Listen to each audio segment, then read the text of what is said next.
ang poste. Ayan ang poste. Ayan sinasabi ko. Ayan na. Wasak na ang poste. Bumagsak po yung punong malaki. Ayan o. Ayan ang poste. Ayan ang poste. Ayan sinasabi ko.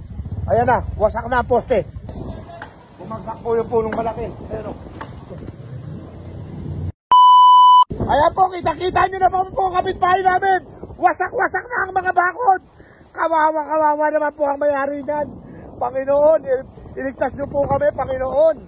Lord, ito na po kami, pupunta kami sa may bangka namin. Ayun na, binabaha na kami. Nilalagasan na kami ng baha. Pupunta kami sa bangka ngayon.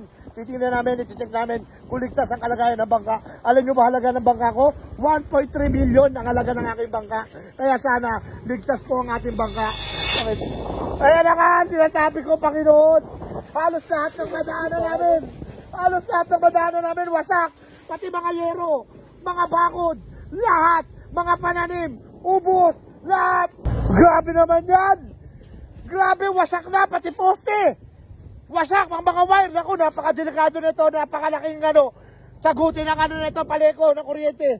Wasak ang puno, nasa kalsada na. Tingnan mo naman, ang dami nagre-rescue, mga kapulisan natin. Ayan o, tingnan mo naman, pati yung police station natin, nilipad. Sir, good morning sir, ingat po, God bless. Ayan na, wala na madaanan. Wala na pong madaanan. Ayan na po. Ayan po, sila sir, ang nagre-rescue sa atin. Ang butihin natin yung mga pulis dito sa Taytay. Talagang sila po ang gumagawa ng paraan. Tingnan natin, pre. Tingnan natin dito. Ayan po, tingnan nyo po. Bumagsak po yung punong malaki. Ayan o. Dito, pre. Dito. Okay. Okay, abante tayo doon. Pagka nakaluwag-luwag na, inaayos pa nila para makadaan ng mga motorista. Okay. Ayun ang poste. Ayan ang poste. Ayan sinasabi ko. Ayan na. Wasak na ang poste. Tingnan mo, pre. Wasak na.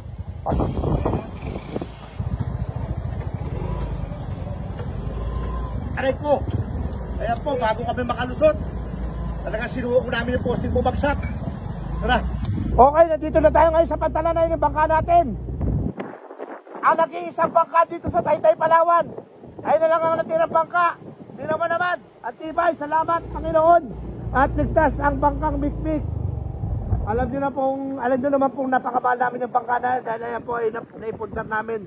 Galing po yan sa inyong mga suporta. Nakahalaga lang po naman yan ng 1.3 billion yung bangka na yan. At salamat at safety siya. At hindi siya tinatamaan ng malalaking alon. Ayun lang po at maraming salamat.